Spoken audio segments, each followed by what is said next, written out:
भाई लोग आप लोगों को अब काफ़ी टाइम हो गया you should start getting into jobs okay so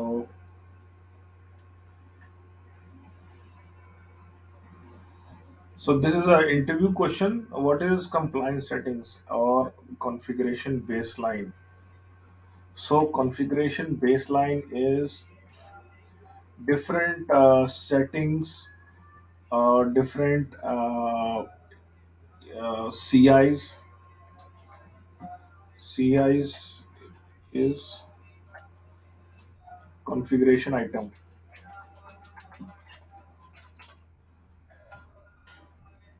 And what is configuration baseline? Configuration baseline is group of configuration items clubbed together and deployed.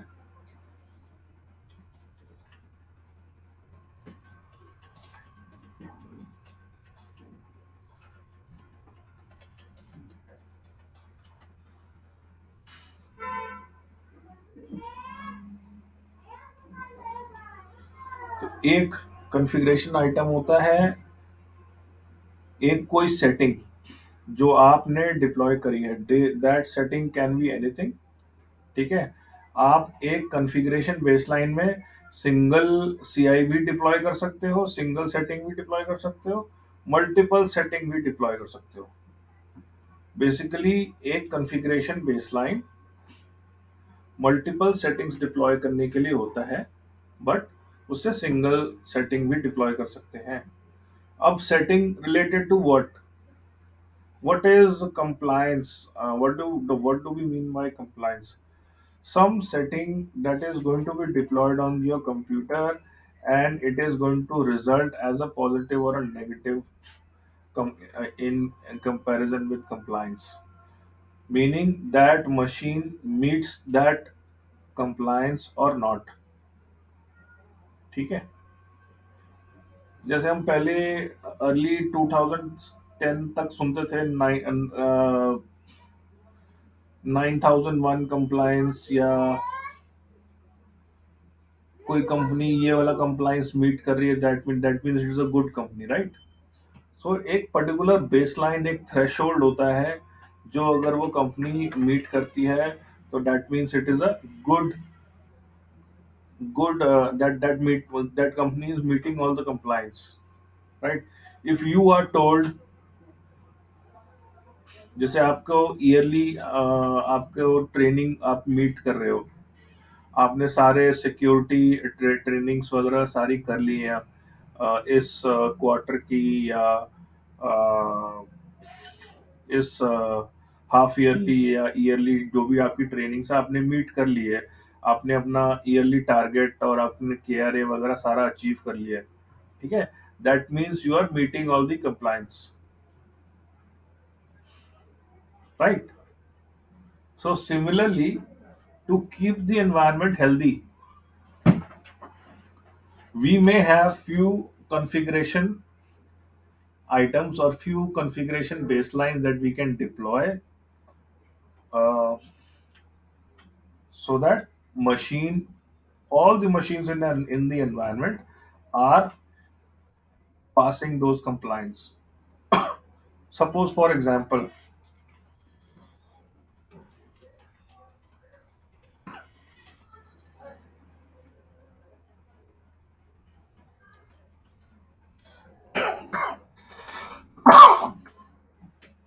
latest version of McAfee, ठीक है? Number two, uh,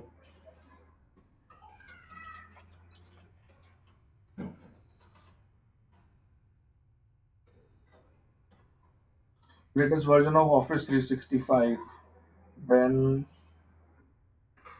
the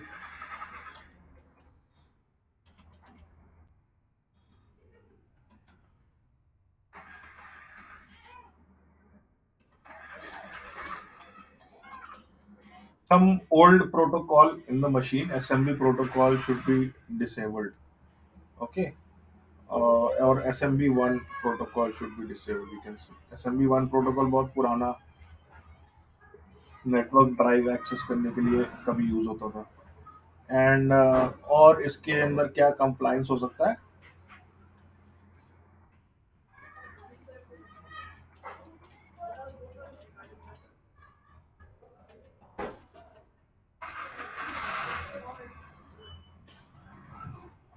ये हो सकता है, और एक और आ सकता है लेटेस्ट।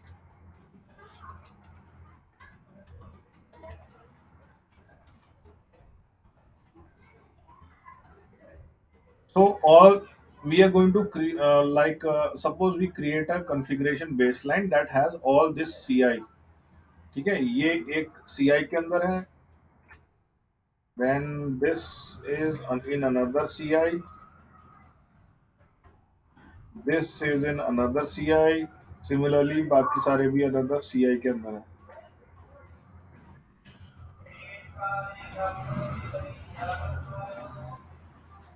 ठीक है, all these CIs club together can form a baseline, उसको बेसलाइन में बना के हम अपने एनवायरनमेंट में डिप्लॉय कर देंगे। Okay, then all the machines that meet that compliance can be called as simply as compliant machines, and all the machines that don't meet those compliance, उसको हमें फिक्स करना पड़ेगा to keep the environment healthy. Suppose अगर पुराना version हो McAfee का, या पुराना वर्जन हो ऑफिस का, ठीक है, वो एनवायरनमेंट में वनरेबल है, उस पे हैकिंग अटैक्स हो सकते हैं, फिशिंग वगैरह हो सकती है, लेटेस्ट इंटरनेट एक्सप्लोरर नहीं यूज कर रहे, या कोई पुराना वर्जन अभी भी आपके 9 या 8 चल रहा है आपकी मशीन में, तो उससे भी। मनीष भाई, ये वनरेबल जो होता है वो क्या होता है एक्चुअली, और ये वनरेबल मैनेजमेंट क्या होता हाँ, वनरेबिलिटी मैनेजमेंट क्या होता है? है? हाँ, ये मुझे एक्चुअली क्वेश्चन पूछा था फर्स्ट मेरा जो इंटरव्यू हुआ था। ठीक है, तो वनरेबिलिटी आपके एनवायरनमेंट में आपको आइडेंटिफाई करनी पड़ेगी। एक तो आपके एनवायरनमेंट में प्रोडक्ट्स क्या क्या यूज कर रहे हो, किस किस चीज से वनरेबिलिटी आ सकती है, लाइक ओएस। ठीक है, ओल्ड ओएस से, देन ओल्ड सॉफ्टवेयर से, then you can say old antivirus से। ठीक है, ये अगर सारे आपके मशीन में, अगर कहीं भी किसी मशीन में ये पुराना हो, ठीक है, और वो सपोर्टेड वर्जन ना हो अब, that means that machine is vulnerable to external attacks. You understand me? Yes yes. So we have to manage this vulnerability. This is called vulnerability management, managing all and every software in your environment. First you have to classify। जब आप classify कर लोगे किस किस तरीके से, या already आपके एनवायरनमेंट में क्लासिफाइड है कि ये ऐसे ऐसे काम करना है, और ये वर्नरेबिलिटी, ये सारी चीजें मैनेज करनी है। ठीक है, अब ओल्ड ओएस तो बहुत टाइप के हो सकते हैं। विंडोज 7 जिसका आप सपोर्ट ऑलमोस्ट खत्म, एक्सटेंडेड सपोर्ट के बाद भी मेरे ख्याल से अब खत्म हो चुका है, ये एक्सटेंडेड सपोर्ट पे था। विंडोज 7, विंडोज 8 तो कब का गायब हो चुका है। ठीक है, अभी भी कहीं कहीं कोई कोई एनवायरमेंट में विंडोज एक्सपी वगैरह यूज कर रहे हैं, तो उनका क्या सीन है, वो किसी एक्सेप्शन पे चल रहे हैं क्या, या उनका एक्सेप्शन भी एक्सपायर हो चुका है फिर भी चल रहे हैं। ठीक है, कोई कौन पुराने सॉफ्टवेयर पे है, कोई पुराने जावा पे काम कर रहा है क्योंकि वो जावा किसी ओल्ड सॉफ्टवेयर के साथ कंपैटिबल है। ठीक है, और वो जो सॉफ्टवेयर है पुराना, वो अब उस मशीन में इंस्टॉल्ड है कि नहीं है, और बेकार में उस मशीन में ओल्ड जावा पड़ा हुआ है। ठीक है, so these kind of things you have to manage. तो इसका डेटा आपको कैसे मिलेगा? अलग अलग जगह से आपको डेटा मिल सकता है, एसक्यूएल से, सीएमडीबी से, और स्नो से। Snow is service now, CMDB is another kind of a database जो ब्राउज़र से एक्सेस होता है। ये दोनों चीज़ें ब्राउज़र से आपके एक्सेस होती हैं, ठीक है? Snow and CMDB। SQL आपको SQL सर्वर मैनेजमेंट स्टूडियो से एक्सेस करना पड़ेगा, आपको अपने डेटाबेस से कनेक्ट करना पड़ेगा, उससे आप क्वेरी कर सकते हो। तो इन 4 चीज़ों से आपका डेटा निकलता है। अलग-अलग वर्जन्स ऑफ सॉफ्टवेयर, पुराने वर्जन, नए वर्जन जो भी सॉफ्टवेयर हैं, और उन सब में जो सबसे पुराना वर्जन है, उसमें आपको फाइंड करना पड़ेगा कि कौन-सा वर्जन अब सपोर्टेड है, कौन-सा सपोर्टेड ही नहीं है, ठीक है? और लेटेस्ट वर्जन किसी सॉफ्टवेयर का कौन-सा है। तो इस हिसाब से आपके एनवायरनमेंट में 400 या 500 अलग-अलग सॉफ्टवेयर हो सकते हैं। सपोज़ कि 400 सॉफ्टवेयर हैं, अलग-अलग। तो कुछ सॉफ्टवेयर आपके मंथली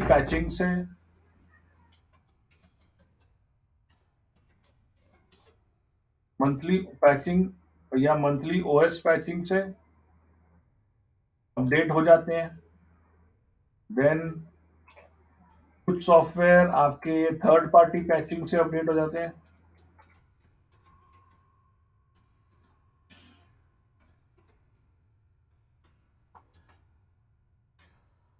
एंड कुछ सॉफ्टवेयर जो बाकी बचता है वो आपको मैनुअली डाउनलोड करके वेंडर वेबसाइट से उसको अपडेट करना पड़ता है।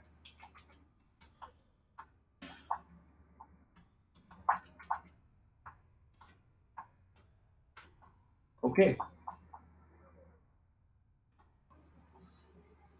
ओके। सो ये एंटीवायरस हो सकता है। एंटीवायरस का डेफिनेशन मंथली या क्वार्टरली आपके आता है। तो ये आप क्या कहते हैं, वेंडर वेबसाइट से एंटीवायरस उठा के अपने एनवायरनमेंट में लाओगे और उसको उसका पैकेजिंग करोगे। पैकेजिंग कौन करेगी? या तो आप खुद करोगे या आपकी पैकेजिंग टीम करके देगी, या क्लाइंट बताएगा कि देखो अब नया एंटीवायरस आ गया है, इसको हमने इस डेट तक सारे एनवायरनमेंट में डिप्लॉय करना है, ठीक है? और नए नए एंटीवायरस के वर्जन पे मेरा सारा एनवायरनमेंट पहुंच जाना चाहिए। तो एक प्रोजेक्ट बनेगा एंटीवायरस अपडेट का। उसका स्टार्ट डेट होगा, एंड डेट होगा, उसका चेंज नंबर होगा, ठीक है? उसकी पहले प्लानिंग होगी। प्लानिंग में क्या क्या डिसाइड होता है? किसी भी सॉफ्टवेयर, ये सिर्फ एंटीवायरस के लिए नहीं, किसी भी सॉफ्टवेयर के लिए प्लानिंग में डेट्स डिसाइड किए जाते हैं।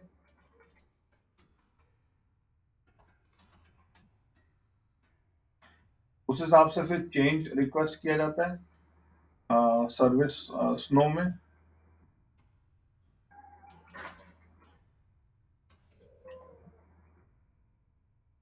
ठीक है? स्नो में चेंज जब डालोगे, 1 महीने का सबसे लंबा चेंज होता है, 1 महीने तक का। कोई कोई चेंज 6 महीने भी चलते हैं, लेकिन वो एक्सेप्शनल केसेस में चलते हैं। तो ये एक छोटा सा प्रोजेक्ट होगा आपकी टीम में। आप खुद ये हैंडल कर रहे हो, या आपको, या बहुत बड़ा एनवायरनमेंट है जिसमें 50,000 से ऊपर मशीनें हैं, तो हो सकता है आपकी सारी टीम हैंड इन्वॉल्व होगी। अगर सिर्फ 10,000 मशीनें हैं तो हो सकता है सिर्फ आप या आपको एक ट्रेनी या नया बंदा आपको दे दिया जाएगा कि भाई तुम काम करो, इस पे तुम हैंडल करो, तुम लीड करो, और इसको थोड़ा थोड़ा काम देते रहना, जो नया बंदा है, ठीक है? जब ये डिसाइड हो जाए, जब प्लानिंग फेज सॉरी जब प्लानिंग फेज से आगे बढ़ जाओगे, तो दूसरा फेज होता है इसका पायलट का। सॉरी, पहले एप्लीकेशन,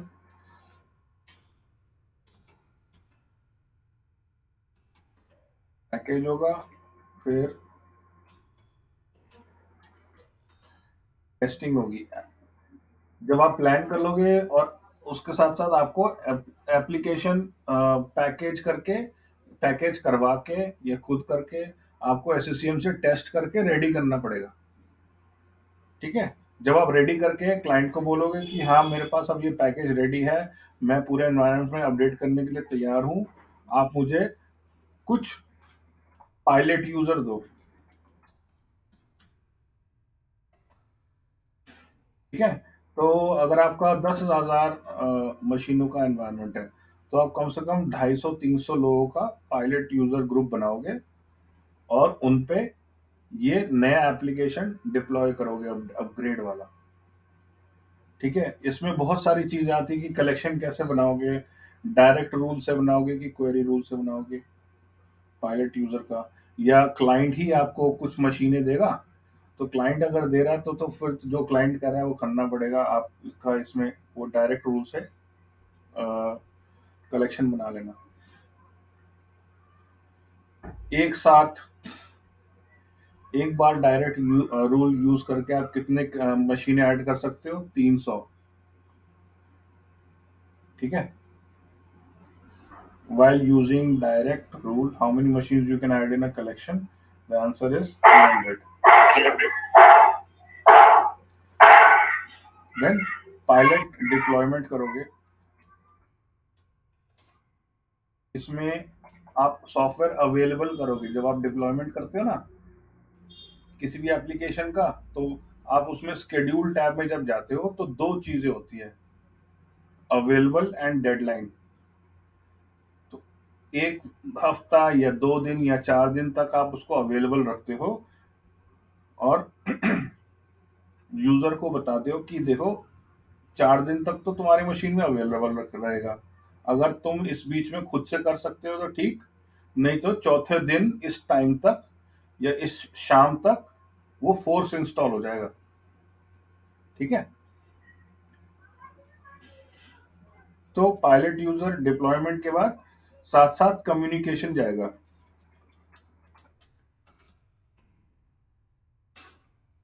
अगर बड़ा यूजर बेस है, जैसे 250-300 यूजर्स का यूजर बेस है, तब तो पूरा एक फॉर्मल कम्युनिकेशन जाता है। इसमें एक बंदा होता है जो सिर्फ और सिर्फ फॉर्मल कम्युनिकेशन ड्राफ्ट करने के लिए काम आता है, जिसको कंटेंट राइटिंग वगैरह डॉक्यूमेंट राइटिंग के अलावा कुछ नहीं आता।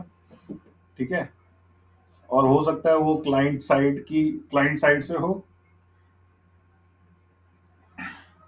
जो भी German language, finish language, Polish है, जापानीज लैंग्वेज है, उस लैंग्वेज में वो कम्युनिकेशन ड्राफ्ट कर देगा आपके लिए और एक ईमेल तैयार कर देगा। एंड वो आपसे इनपुट भी मांगेगा, आप उसके साथ मीटिंग करोगे, आपसे इनपुट मांगेगा कि भाई मुझे स्क्रीनशॉट दे दो कि यूजर जब इंस्टॉल करेगा तो उसके क्या क्या पॉपअप आ सकते हैं, वो सारे पॉपअप मुझे दे दो। सॉफ्टवेयर सेंटर में कैसा दिखाई देता है, आइकन कैसा आएगा, उसका उसका स्क्रीनशॉट दे दो। तो ये कम्युनिकेशन आपका ईमेल जाएगा, वो आपको एक ड्राफ्ट बना के दे देगा, आप इसमें उन सारे यूजर्स का ईमेल चिपका के भेज दोगे, ईमेल। ठीक है, इसके बाद चौथा प्रोसेस है वैलिडेशन, फिर फॉर्मल अप्रूवल।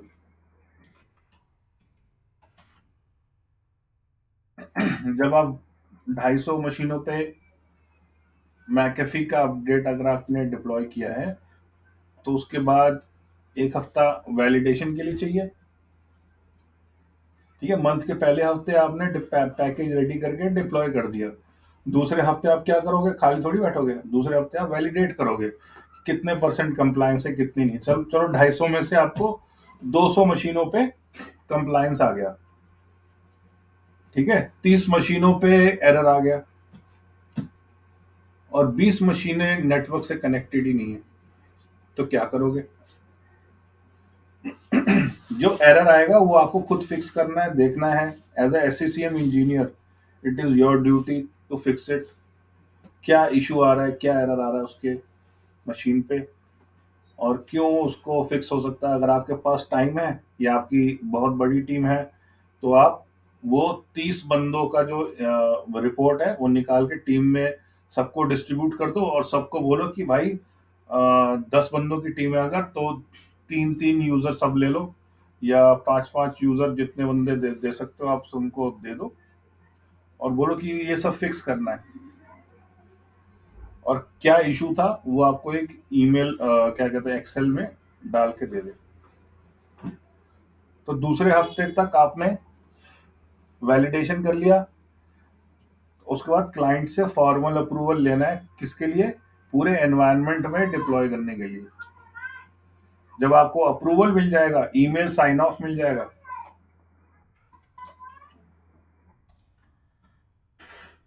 तब आप जाके इसका डिप्लॉयमेंट लगाओगे।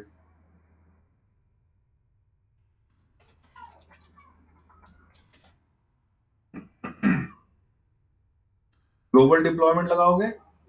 सपोज कि आपकी 12,000 मशीनें हैं या 25,000 मशीनें हैं। अगर बहुत बड़ा बेस है, यूजर बेस है, तो आप फेज डिप्लॉयमेंट लगाओगे।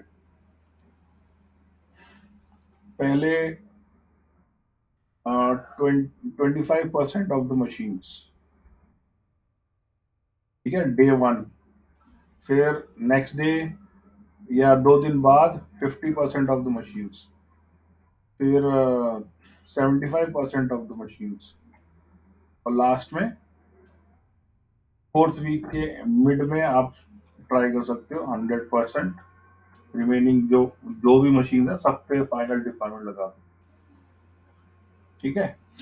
और डिप्लॉयमेंट लगा के अपना आप स्क्रीनशॉट लगा के चेंज रिकॉर्ड जो है, या स्नो में जो भी चेंज है, you can go ahead and close it, right. And इसके बाद आप जो भी एरर वाली मशीनें हैं उन सब पे आप काम करते रहो, उनको फिक्स करते रहो, और सारा एनवायरनमेंट जो है वो latest version of McAfee software से कंप्लाइंट हो जाएगा। So this is how we do vulnerability management. तो ये सिर्फ एक सॉफ्टवेयर का ऐसा एग्जांपल है। ऐसे अगर आपके पास 400 डिफरेंट सॉफ्टवेयर है, तो आपको उस हिसाब से मैनेज करना पड़ेगा।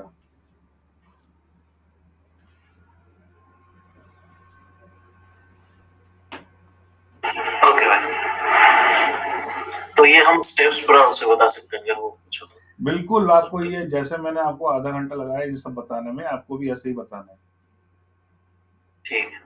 ठीक है। एंड दिस, जरूरी नहीं है कि एक महीने आप एक ही सॉफ्टवेयर करोगे, एक साथ आप 400 400 नहीं तो 50 या 25 सॉफ्टवेयर एक एक साथ आप कर सकते हो ऐसे, ठीक है। 25 चेंज रेस करके आप 25 सॉफ्टवेयर ऐसे, हर सॉफ्टवेयर का अलग अलग ट्रैकिंग होगी, अलग आपको एक्सेल शीट, अलग मीटिंग्स वगैरह करनी पड़ेगी, हो सकता है क्लाइंट से, और आपको ड्राइव करना पड़ेगा ऐसे। तो धीरे धीरे धीरे धीरे ये सारा 2-3 क्वार्टर में ये सारा काम हो जाता है। फिर 1 साल बाद फिर से ये शुरू हो जाता है, ठीक है। So this is how vulnerability management is done. जैसा कि मैंने कहा, मंथली ओएस पैचिंग से बहुत सारी चीजें अपडेट हो जाती हैं। उसके बाद थर्ड पार्टी पैचिंग होती है। थर्ड पार्टी टूल होता है that is integrated with SCCM. Third party कौन से टूल होते हैं? PMP, patch my PC. Then आता है एपीईए, ये भी एससीसीएम से आता है, जो कि इंटीग्रेटेड होता है आपके एससीसीएम से। लास्ट वाला होता है मैनुअली, यही आपको उस सॉफ्टवेयर के बारे में रिसर्च करना पड़ेगा, उसके वेबसाइट पे जाना पड़ेगा, उसका date, last release date, new release कब तक सपोर्टेड है, कब आउटडेटेड हो जाएगा, वो सब कुछ आपको खुद ही देखना पड़ेगा। और उस सॉफ्टवेयर के बारे में एक डिटेल नोट या डॉक्यूमेंटेशन आपको बनाना पड़ेगा। ये सबसे लंबा काम होता है। ये थोड़ा सा रिसर्च वाला काम भी है, मैनुअल अपडेट वाला, और ये टाइम टेकिंग काम भी है। तो कुछ लोग होते हैं जो क्या कहते हैं, हायर होते हैं सिर्फ और सिर्फ वनरेबिलिटी मैनेज करने के लिए। ठीक है। आप ठीक। एससीसीएम में आप बहुत अच्छे हो, रिपोर्टिंग में बहुत अच्छे हो, एप्लीकेशन डिप्लॉयमेंट में बहुत अच्छे हो, पैकेज डिप्लॉयमेंट में, ओएसडी में चाहे आप बहुत अच्छे हो, या इंफ्रास्ट्रक्चर आर्किटेक्चर में बहुत अच्छे हो। ठीक है। तो उससे उनको फर्क नहीं पड़ता, उनको वनरेबिलिटी के लिए बंदा चाहिए जो ये सारा काम कर सके। ये अपने आप में एक बहुत बड़ा काम है। इसका इसकी मैंने देखी है, लोगों की सैलरी 20-20 22-22 लाख तक जाती है इसमें। So anyways, coming back to our topic, CIs कैसे बना सकते हैं और इनको क्लब करके एक कॉन्फ़िगरेशन बेसलाइन में कैसे डाल सकते हैं। ठीक है, ये हम देखते हैं। तो एक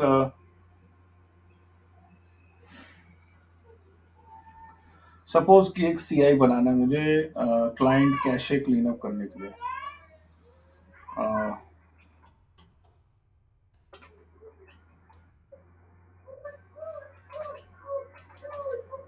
जस्ट एन एग्जांपल।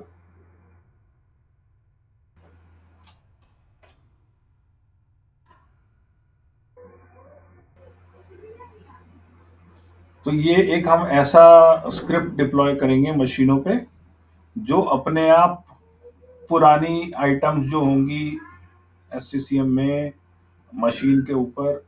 हम सबको पता है कि एससीसीएम का कंटेंट जो होता है मशीन एंड में सीसीएम सेटअप फोल्डर में, सॉरी सीसीएम कैशे फोल्डर में जाके वहां पे अटक रुक जाता है ना, या कम से कम टेम्पररी रुकता है जब तक हम उसको अगली बार क्लियर नहीं करते।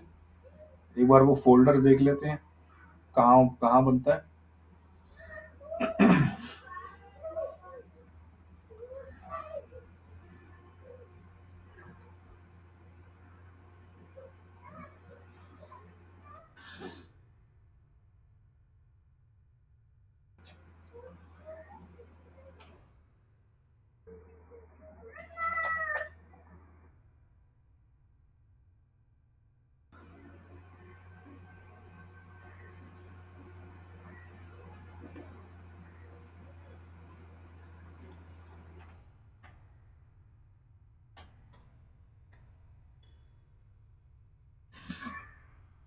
तो मैंने ये खोला क्या, नेटवर्क से मैंने रन में जाके विंडोज 10 का सी डॉलर खोला है। सो दिस दीज और files are of Windows 10 machine. Okay. तो यहाँ पे विंडोज में यहाँ पे जाके सी विंडोज, और यहाँ पे सीसीएम कैशे, यहाँ पे सिर्फ सीसीएम सेटअप है और सीसीएम है, सीसीएम कैशे नहीं है। क्यों? क्योंकि आपने कोई भी अभी तक एप्लीकेशन यहाँ पे डिप्लॉय किया नहीं है। डिप्लॉय किया है, डिप्लॉय किया लेकिन इंस्टॉल नहीं किया। और ये ऑल सिस्टम पे यार, ऑल सिस्टम पे कैसे आपने डिप्लॉय कर दिया?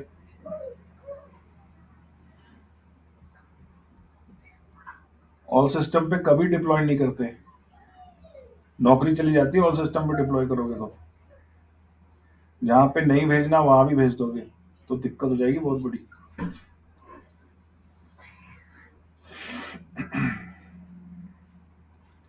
एक ही मशीन पे यहाँ पे इंस्टॉल हुआ है, वही मशीन देखते हैं, विंडोज 10-1 है।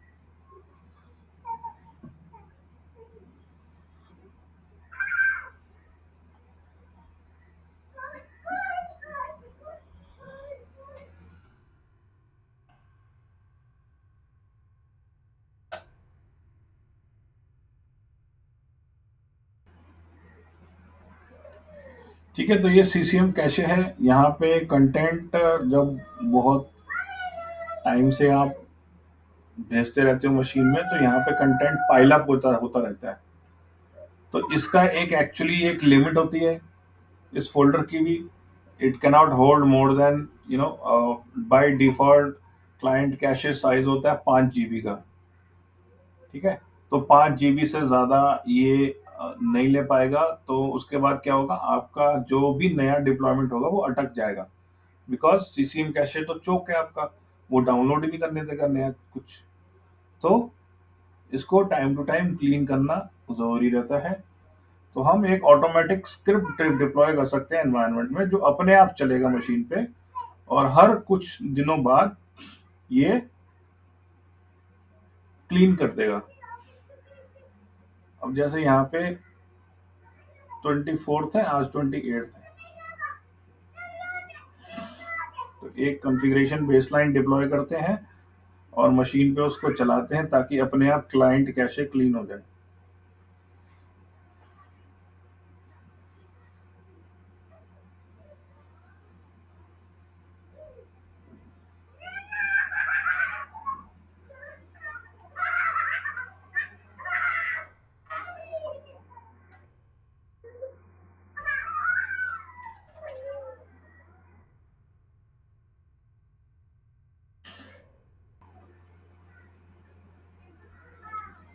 तो ये 14 दिन का यहाँ पे है, मैं 14 को यहाँ पे 4 या 3 कर देता हूँ, ठीक है, क्योंकि हमारे पास 4 दिन पुराना ही कंटेंट पड़ा हुआ है इसके अंदर।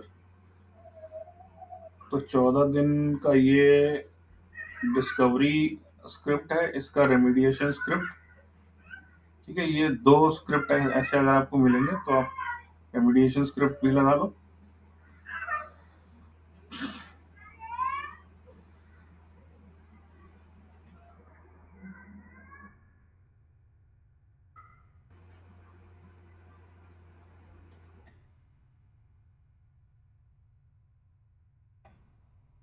इसका भी 3 दिन कर देते हैं हम यहाँ पे। This is just for an example, और इसको चला के देखेंगे मशीनों पे कैसे चलता है।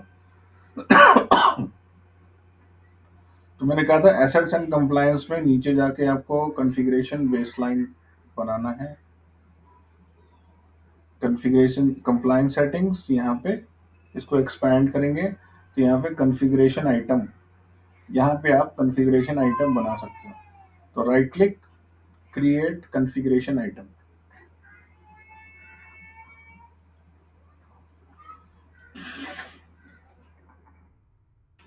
इसको नाम देता हूँ क्लियर क्लाइंट कैशे।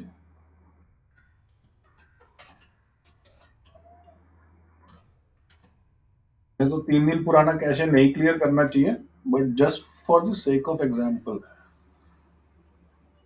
नॉर्मली 14 दिन या 10 दिन या कम से कम 1 हफ्ता का तो रखते ही रखते हैं, 1 हफ्ते का।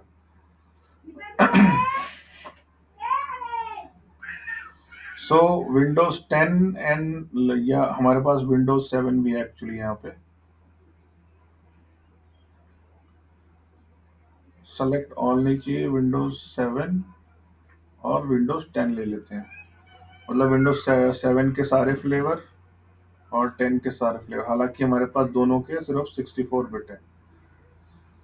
नेक्स्ट, सेटिंग्स, यहाँ पे न्यू कर लेंगे एंड यहाँ पे नाम दे देंगे इसकी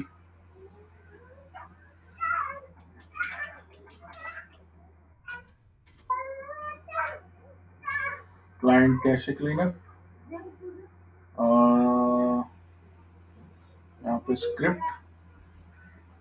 आप इतने टाइप की आप सेटिंग्स वगैरह डिप्लॉय कर सकते हो, active directory, file system, IIS, इतने टाइप की आप यहाँ पे चीज़ें डिप्लॉय कर सकते हैं। हम सिंपल स्क्रिप्ट लेते हैं और डेटा टाइप स्ट्रिंग, ठीक है। यहाँ पे बोल रहा है कि अच्छा कैसे आप ये स्क्रिप्ट डिप्लॉय करेंगे। तो पहले डिस्कवरी स्क्रिप्ट जो मशीन की डिस्कवर करेगी कि हाँ इस मशीन में पुराना 3 दिन पुराना कैशे पड़ा भी हुआ है कि नहीं। जैसे ही ऊपर वाला डिस्कवरी स्क्रिप्ट जो है वो ट्रू हो जाएगा, उसी मशीन के ऊपर वो रेमिडिएशन स्क्रिप्ट चलाएगा, सब पे नहीं चलाएगा, ठीक है ना। अब सब सोचो, अब यहाँ पे एनवायरनमेंट में 2 मशीनें जिसमें क्लाइंट कैशे है ही नहीं या फोल्डर ही नहीं बना, क्योंकि अभी तक उसमें डिप्लॉयमेंट रन नहीं किया हमने, ठीक है। तो उस पर तो क्यों ही चलेगा। तो पहले डिस्कवरी स्क्रिप्ट यहाँ पे लगाएंगे, add discovery script, Windows PowerShell.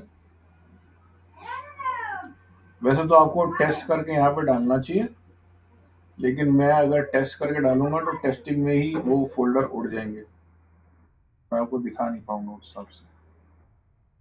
ठीक है, तो ये मेरी डिस्कवरी स्क्रिप्ट हो गई, and add remediation script.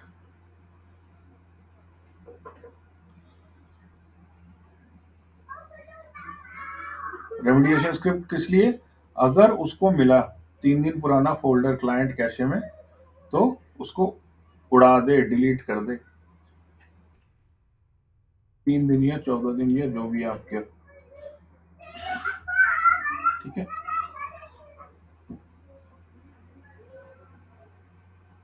Compliance rule,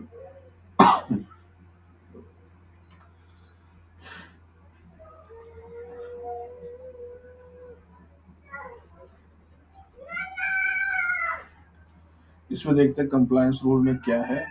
compliance rule,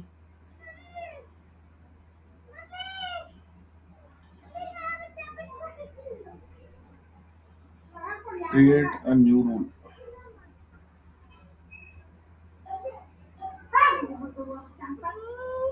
Value is equal to 0, or run this specifically when setting is non-compliant. Okay.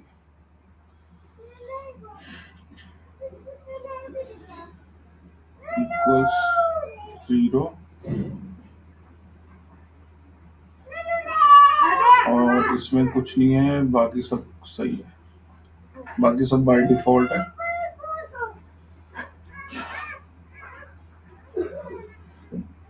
Okay, apply, okay, and then next, next, next,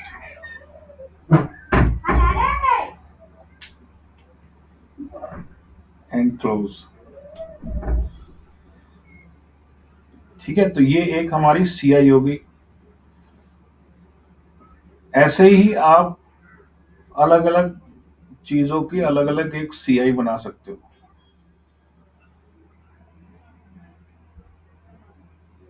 ठीक है, अलग अलग machines की अलग अलग, मतलब अलग अलग सेटिंग्स की अलग अलग सीआई बना सकते हो, जैसे मैंने आपको एग्जाम्पल के तौर पे ये बताया। ठीक है, अब आप चाहो तो एक ही सीआई बेसलाइन में डाल के डिप्लॉय कर सकते, क्योंकि डायरेक्ट सीआई डिप्लॉय नहीं होती, या डायरेक्ट कॉन्फ़िगरेशन बेसलाइन डिप्लॉय नहीं होती, और यहाँ पे आपको राइट क्लिक करके डिप्लॉय का ऑप्शन भी नहीं मिलेगा।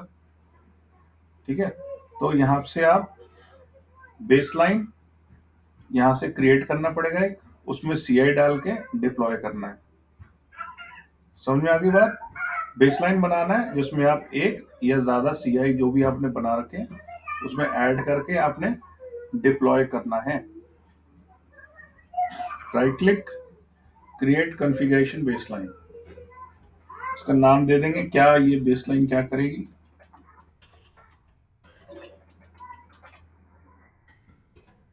एंड कैशे क्लीन कर रही है। ऐड क्या करना है मुझे, क्या क्या मैं इसके अंदर ऐड कर सकता हूँ, कॉन्फ़िगरेशन आइटम, या सॉफ्टवेयर अपडेट, या बेसलाइन। सपोज कि मुझे मंथली पैचिंग का कुछ करना था, और पिछले मंथ के सॉफ्टवेयर अपडेट अगर किसी मशीन में नहीं है, तो यहाँ पे मैं सॉफ्टवेयर अपडेट चूज करके भी उसको डिप्लॉय कर सकता हूँ। अगर वो मशीन एनवायरनमेंट में बहुत दिनों बाद ऑन हुई है, या शेल्फ में पड़ी थी, किसी नए यूजर का अपना खुद का लैपटॉप खराब हो गया, तो उसको शेल्फ वाला जो पुराना लैपटॉप पड़ा है वो कुछ टाइम के लिए दिया गया है। ठीक है, तो वो तो एकदम से ऑन होगा तो वनरेबिलिटी उस पर हाई होगी, तो कम से कम उस पर ओएस पैचिंग वगैरह सॉफ्टवेयर अपडेट चली जाए। तो इसलिए आप अपडेट्स का भी एक बेसलाइन बना के उस पर डिप्लॉय कर सकते हो, लेटेस्ट जो भी अपडेट्स हैं। हम यहाँ पे अभी कॉन्फ़िगरेशन आइटम चूज करेंगे। आप इसके अंदर भी और बेसलाइन आप कॉल कर सकते हो। ठीक है, बेसलाइन के अंदर बेसलाइन कॉल कर रहे हैं यहाँ पे। अगर आपने और डिफरेंट बेसलाइंस बना रखी है बाकी सारी चीजों की, तो अब वो भी इसके अंदर जोड़ सकते हो। अभी हमारे पास सिर्फ यही हमने बनाया है, इसको हम ऐड कर लेते हैं, ऐड, ओके। यहाँ पे ऑप्शन है आपको को मैनेजमेंट डिवाइस पे अगर बेसलाइन चलाना है। को मैनेज डिवाइस क्या होती है? जो मशीन एससीएम और इंट्यून दोनों से मैनेज हो रही है। ठीक है, यहाँ से ओके करते हैं। अब बेसलाइन बन गई, पहले यहाँ पे कुछ नहीं था, अब बेसलाइन बन गई। इसका वर्जन नंबर या यहाँ पे सब कुछ सीआई का वर्जन नंबर, रिवीजन नंबर यहाँ पे होगा। अब बेसलाइन को हमने डिप्लॉय करना है। अब देखो सीआई पे डिप्लॉयमेंट नहीं आ रहा था, यहाँ से राइट क्लिक कर रहा था तो यहाँ पे डिप्लॉयमेंट नहीं था, और यहाँ पे है, राइट क्लिक करोगे और यहाँ से डिप्लॉय मारोगे। ठीक है, और इस बेसलाइन में क्या क्या आइटम है, क्या क्या सीआई है, या क्या सीआई के अलावा कोई और कॉन्फ़िगरेशन बेसलाइन है क्या, या कोई सॉफ्टवेयर अपडेट भी है क्या, वो आप शो मेंबर से कर सकते हो। अगर मैं शो मेंबर करूंगा तो इस सीआई के अंदर, इस बेसलाइन के अंदर कौन सा सीआई है वो दिख जाएगा, जैसे किसी कलेक्शन पे दिखता है। अभी मैं इसको डिप्लॉय कर रहा हूँ,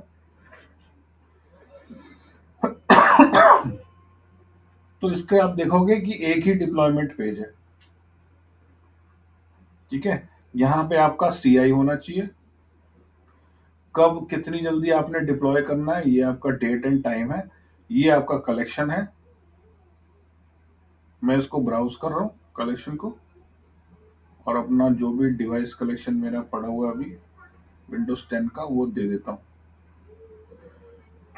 अब ये देखो बहुत इंटरेस्टिंग है, specify the compliance rule evaluation schedule of this baseline. कब कब ये बेसलाइन दोबारा दोबारा चलती रहेगी मशीनों पे। अब आपने बहुत मेहनत से कोई बेसलाइन बनाई, आप चाहोगे नहीं कि एक ही बार वो बेसलाइन चले मशीनों पे, वो मंथ ऑन मंथ या वीक ऑन वीक चलती रहनी चाहिए, है ना। सिमिलरली इस केस में क्लाइंट कैशे जो है वो भर के मशीन में चोक ना हो जाए, या वो फोल्डर फुल ना हो जाए, इसलिए मैं भी चाहूंगा कि मेरी जो मेरा जो ये बेसलाइन है, ये कम से कम 2 हफ्ते, महीने में 2 बार चल जाए। तो मैं हर 14 डेज चाहूंगा कि ये दोबारा चले, 14 दिन बाद। फिर 14 दिन बाद ये 10-15 फोल्डर दोबारा साफ कर देगा, फिर सीसीएम कैशे साफ हो जाएगा, फिर 14 दिन बाद फिर से चलेगा ऐसे। ठीक है ना, तो दोबारा दोबारा बेसलाइन चलाने का ये ऑप्शन है यहाँ पे। अब मैंने डिप्लॉय कर दिया इसको, एक बार रिफ्रेश कर लेते हैं, और अपनी जो मशीन है उस पे जाके एक बार देखते हैं कि क्या आया वहां पे।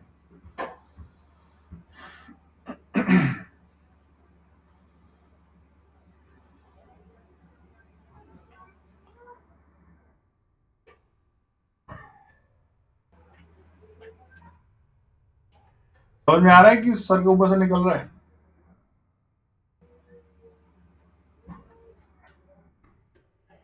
आ रहा है सर,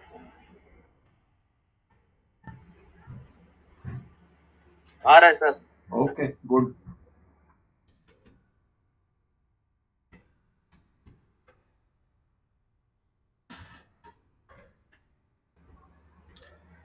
तो इन मशीनों का मैं एक बार वो भी कर देता हूँ ट्राई।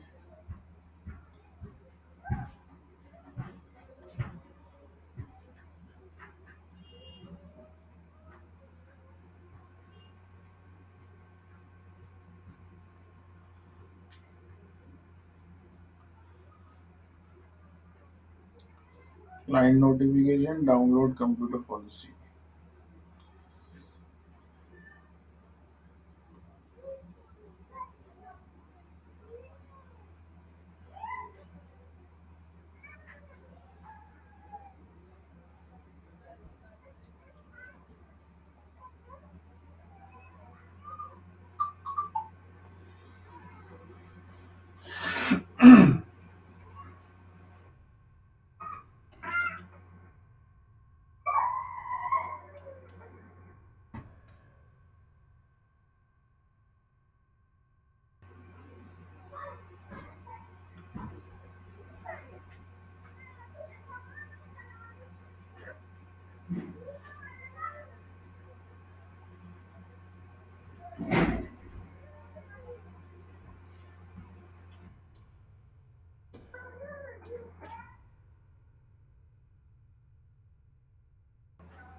ये दिखाई दे रहा है?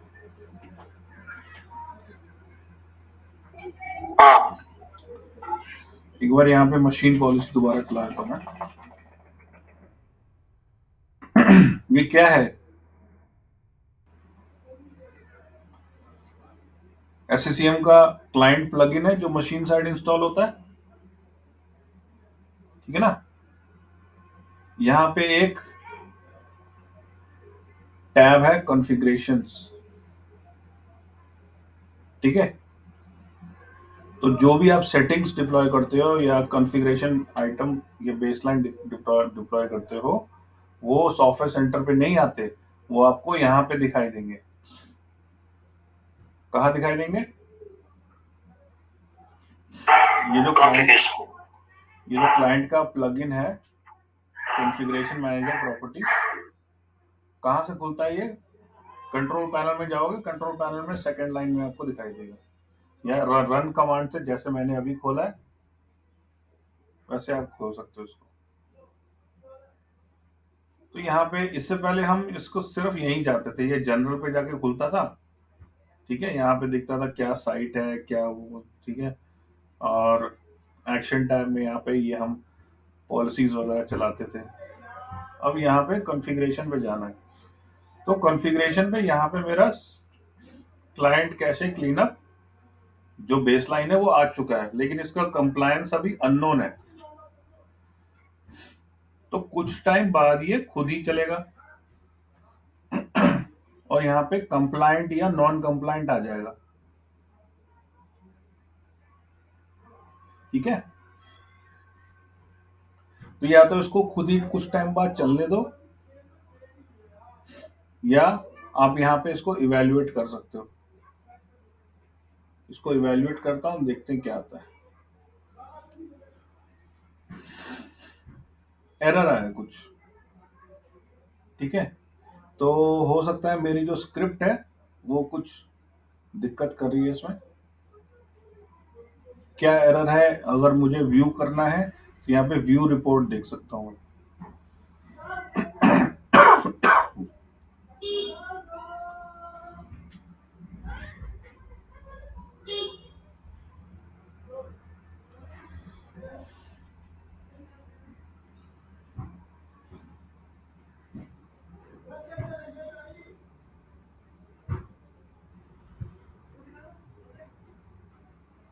तो कुछ ना कुछ मेरा वो जो पावर शेल है वो उसको थोड़ी सी और उसमें टेस्टिंग करनी पड़ेगी, ठीक है। बेसिकली मेरा आइडिया ये था कि आपको दिखाना कि बेसलाइन कैसे चलता है। और थोड़ा सा ट्विक अप करूंगा उस पावर शेल को, थोड़ा टाइम लगेगा, लेकिन जब वो पावर शेल चल जाएगा तो यहाँ पे आपका कंप्लाइंट दिखाता और सीसीएम कैशे इस मशीन के अगर अगर है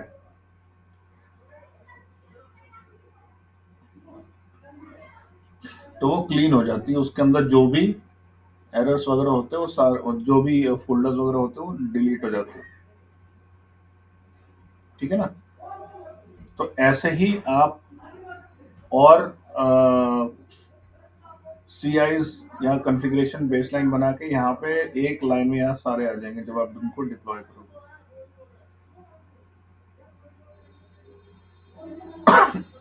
एक और चीज, जो भी आपका कॉन्फ़िगरेशन बेसलाइन है उसकी डिप्लॉयमेंट के हिसाब से आप कलेक्शन बना सकते हो ऑटोमेटिक। सपोज करो कि ये मेरी मैकेफी और वो सारी इसके अंदर, इस बेसलाइन के अंदर वो सारी कॉन्फ़िगरेशन आइटम होती ये, है ना, जिसमें ये है मैकेफी का वो नया version, SMB, internet explorer latest version, monthly patches, ये सारा होता इस बेसलाइन में। और जो मशीन नॉन कंप्लाइंट होती उसको मुझे फिक्स करना था, तो यहां से मैं उसका ऑटोमेटिक कलेक्शन बना सकता हूँ। कैसे? डिप्लॉयमेंट्स पे जाओगे, जिस भी कलेक्शन पे आपने डिप्लॉय कर रखा है उसका right click, create new collection. तो जैसे नॉन कंप्लाइंट मशीनों का कलेक्शन, जो ऑलरेडी फिक्स है, जो ऑलरेडी हेल्दी है, उनका कलेक्शन अगर देखना है मुझे तो यहाँ पे देख सकता हूँ। एरर मशीन का कलेक्शन, नॉन कंप्लाइंट सबसे जरूरी है, क्योंकि जो नॉन कंप्लाइंट है वो मुझे फिक्स करनी है, क्योंकि वो पुराने वर्जन की उसमें कोई पुराना वर्जन सॉफ्टवेयर चल रहा है। तो यहाँ पे मैं ये चूज करके कलेक्शन बना सकता हूँ। ये देखो कैसे, यहाँ पे क्लिक करेंगे, अपने आप इसने यहाँ पे नाम डाल दिया है और लिमिटिंग कलेक्शन अपने आप डाल दिया है। रूल भी इसके अंदर अपने आप लगा हुआ है, नॉन कंप्लाइंट किसका, इस बेसलाइन का, नेक्स्ट एंड नेक्स्ट। तो ये मेरा कलेक्शन बन गया। किस नाम से है? इस नाम से। कॉपी कर लेता हूँ और रूट कलेक्शंस में मैं जाऊंगा, डिवाइस कलेक्शंस में, तो यहाँ पे ये दिख रहा है मुझे ऑलरेडी, ये मेरा एक कलेक्शन बना हुआ। अगर मेरी बेसलाइन का कोई नॉन कंप्लाइंट मशीन होगी तो वो सारी यहाँ पे होगी। इसको मैं मूव कर लेता हूँ किसी और टेस्ट फोल्डर में, ताकि अलग से किसी नोड में मुझे दिखाई दे। तो यहाँ जितने भी इसके मेंबर्स होते हैं, सपोज कि 10,000 मशीनों में से 200-300 नॉन कंप्लाइंट होती, तो उनको मुझे फिक्स करना होता जल्दी से जल्दी। तो उनका मशीन नेम और यूजर नेम लेके मैं क्लाइंट के पास जाता और बोलता कि ये मशीन्स अगर ऑफलाइन है तो इनको ऑनलाइन कराओ, ताकि हम इन पे काम कर सके। और उसकी टिकटें खुलवाता उन सारी मशीनों की, सर्विस डेस्क को वो सारी लिस्ट में भेज देता और बोलता कि भाई अब ये सब इन पे हर मशीन पे उसका जो भी यूजर है उसके अगेंस्ट एक टिकट खोल दो, ताकि उसकी मशीन हम या सर्विस डेस्क उसको कांटेक्ट करके उस पर अपडेटेड सॉफ्टवेयर इंस्टॉल कर सके, ताकि वो मशीन फिर कंप्लायंट हो जाए। ठीक है।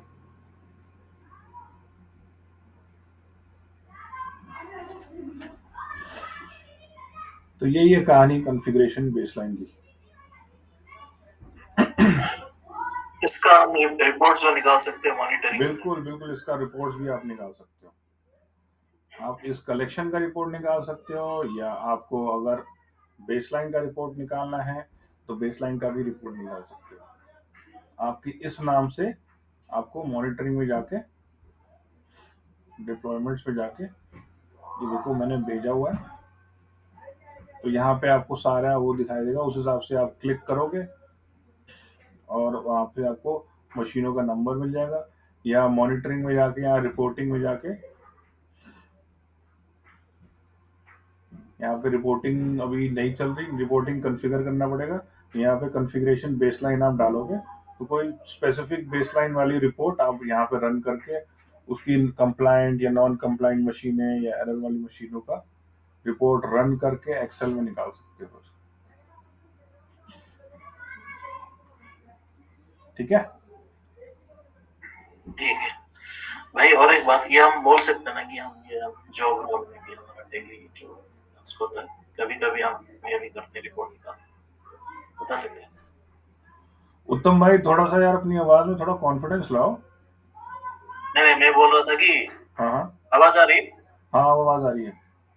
मैं बोल रहा था कि ये हम डेली टास्क में बोल सकते हैं क्या, बिल्कुल बोल सकते हैं, बिल्कुल बोल सकते हैं। ये रिपोर्ट्स ऐसे निकालते हैं? बिल्कुल बोलना चाहिए।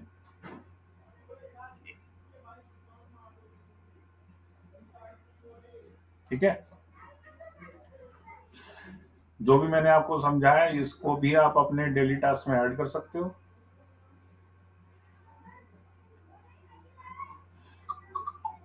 ये सारा काम जो है, ये सारा काम आपका डेली टास्क में आ सकता है। वल्नरेबिलिटी मैनेजमेंट या बेसलाइन से रेमिडिएट करना, ठीक है, ये सारा आ सकता है। You can add it.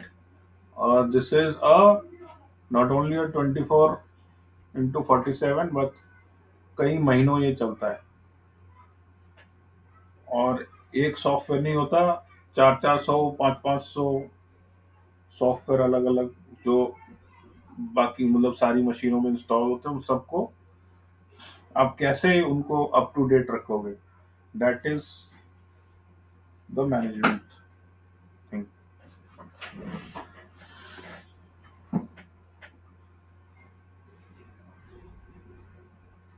और कोई questions related to any other topic?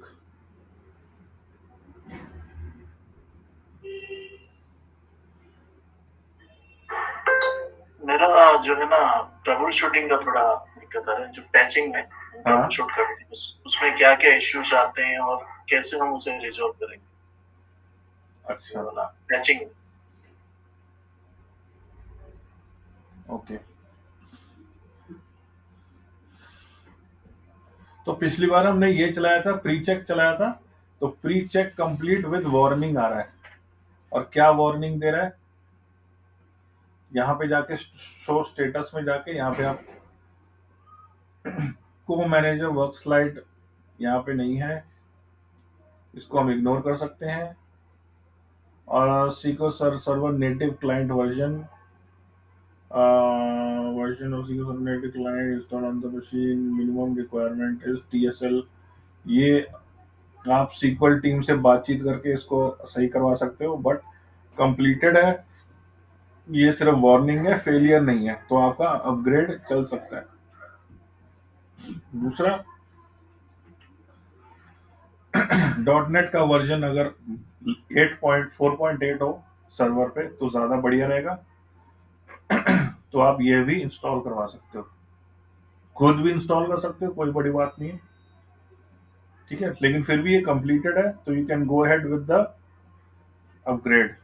अब तो अपग्रेड कहाँ से करूँ मैं? एडमिनिस्ट्रेशन टैब में जाके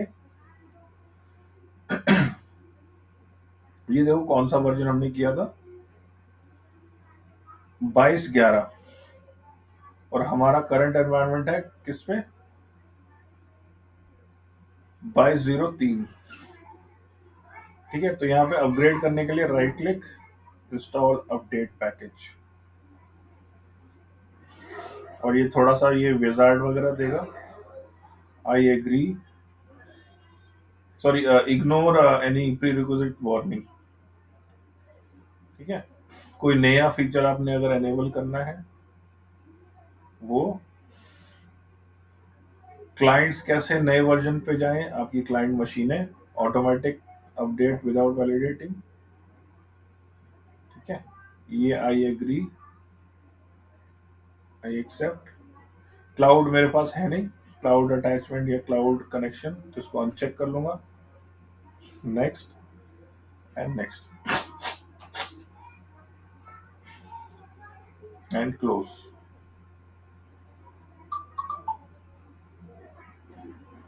ठीक है, तो थोड़ी देर में यहाँ पे इंस्टॉलिंग के उसमें आ जाएगा।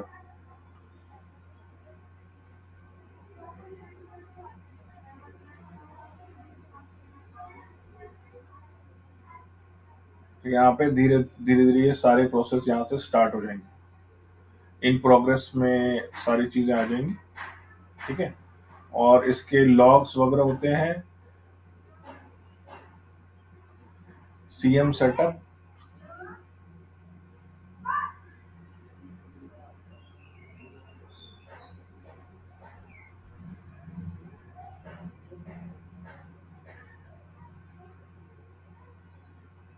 सॉरी कहाँ देख रहा हूँ मैं, लॉग्स में,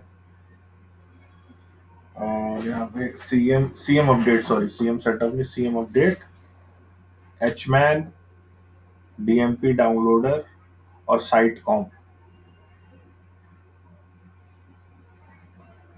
ठीक है, तो मैं सीएम ट्रेस से इस पे खोल लेता हूँ,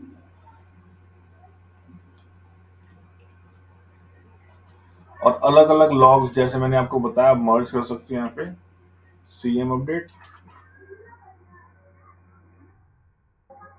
मर्ज सेलेक्टेड लॉग्स, और डीएमपी डाउनलोडर कंट्रोल पकड़ के, देन एचमैन, देन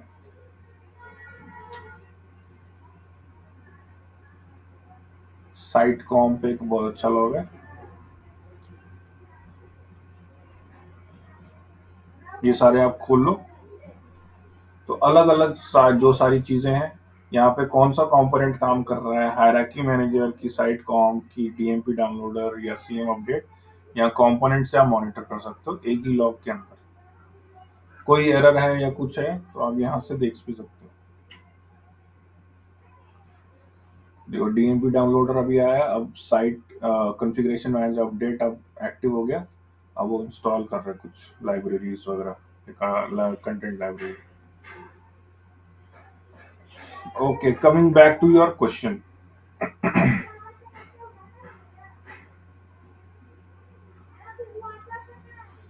क्या स्पेसिफिक क्वेश्चन है आपका सॉफ्टवेयर अपडेट से लेके?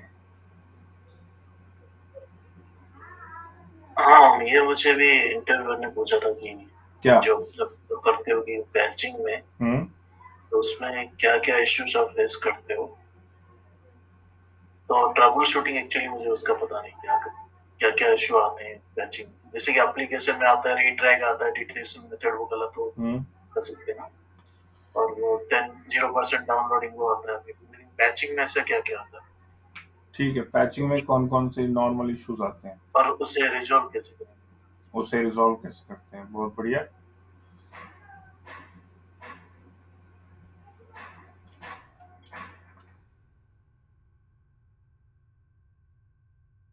पैचिंग शुरू कहाँ से होती है? शुरू होती है सर्वर साइड से। ठीक है, तो सर्वर साइड अगर आपका सेकेंड ट्यूसडे सिंक नहीं चला तो सिंक इश्यूज आ सकते हैं।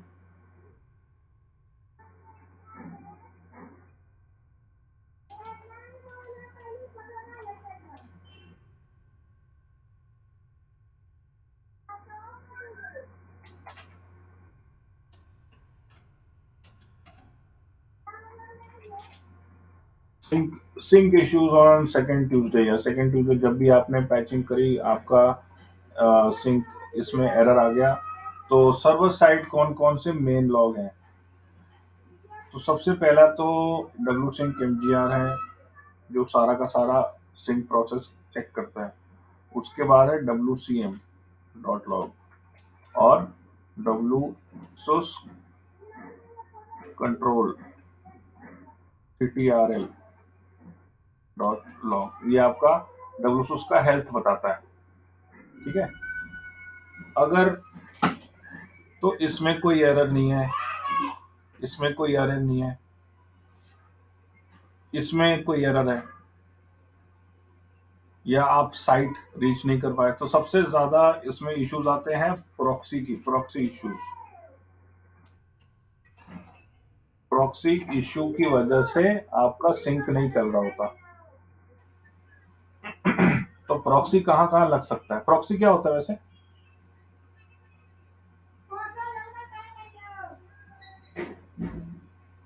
क्या होता है प्रॉक्सी?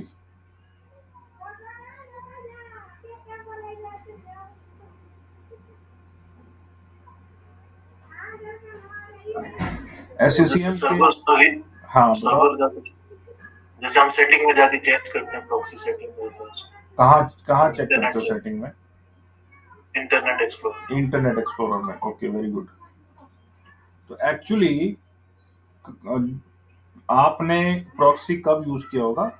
जब आपकी कोई ना कोई साइट वगैरह ब्लॉक होगी, सपोज कि आपके ऑर्गेनाइजेशन में फेसबुक ब्लॉक्ड है, हाँ, वो ब्लॉक दिखाता है कभी या करके। ट्विटर ब्लॉक्ड है, या कुछ मूवीज वाली वेबसाइट्स या नेटफ्लिक्स ब्लॉक्ड है, तो हम क्या करते हैं, हम इंटरनेट एक्सप्लोरर खोल लेते हैं और उसके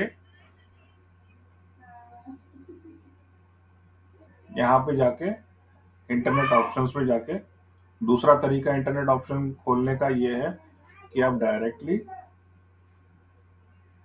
रन में जाओ और inetcpl.cpl, ये इंटरनेट ऑप्शंस का विंडो है, इसको खोलो, कनेक्शन टैब में जाओ और यहाँ लैन सेटिंग्स में जाके आप यहाँ पे वो प्रॉक्सी सर्वर जहाँ पे इंटरनेट उसका अवेलेबल एड्रेस है, जो भी है। वहाँ पे आप उसका आईपी डालो या होस्ट नेम डालो और पोर्ट 80 या पोर्ट 8080 करके ओके कर दोगे, तो आपको आपकी वो वाली वेबसाइट चलने लगेगी। ठीक है ना? जी। तो इसको इसको कहते हैं प्रॉक्सी। तो एससीसीएम के केस में क्या होता है कि कभी कभी आपके एससीसीएम सर्वर पे इंटरनेट अवेलेबल नहीं होता, सिक्योरिटी के लिए, सिक्योरिटी पर्पस के लिए इंटरनेट अवेलेबल नहीं होता, बाहर का ट्रैफिक ब्लॉक रखते हैं। तो सॉफ्टवेयर अपडेट पॉइंट कैसे काम करे? सॉफ्टवेयर अपडेट पॉइंट जो होता है उसके लिए आप प्रॉक्सी लगा सकते हो, या डब्ल्यूसूस पे आप प्रॉक्सी लगा सकते हो। कैसे लगता है? आप एडमिनिस्ट्रेशन टैब में जाओगे और वो सर्वर जहां पे सॉफ्टवेयर अपडेट पॉइंट लगा हुआ है, ठीक है, मेरे केस में यहाँ पे एक ही सॉफ्टवेयर अपडेट पॉइंट है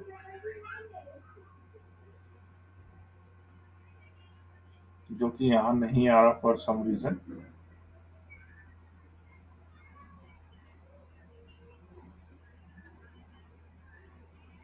अभी क्योंकि मैंने अपडेट चला दिया ना, तो अभी इसलिए नहीं आ रहा। और यहाँ पे कुछ कुछ इसने कंप्लीट कर दिया, कुछ कुछ चल रहा है। नेवर माइंड, तो मैं आपको अपना एनवायरनमेंट लॉगिन करके दिखाता हूँ मेरे एनवायरनमेंट में क्या है, और इसके लिए मुझे अपना रिकॉर्डिंग पॉज करना पड़ेगा।